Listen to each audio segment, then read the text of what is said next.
আসসালামু আলাইকুম।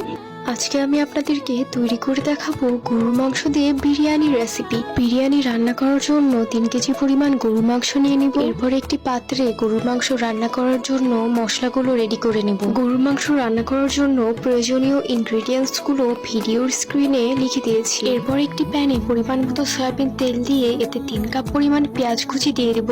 পেঁয়াজগুলো ভালো মতো ভাজা হয়ে গেলে বেরেস্তার জন্য কিছুটা উঠিয়ে সাইডে রেখে দেব।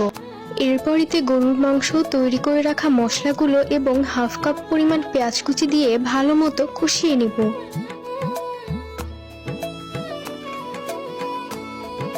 ভালো মতো কষানো হয়ে গেলে সামান্য পানি দিয়ে ঢাকনা দিয়ে ঢেকে দেব 20 মিনিটের জন্য। এই সময় চুলার আঁচটি মিডিয়াম অবস্থায় রাখতে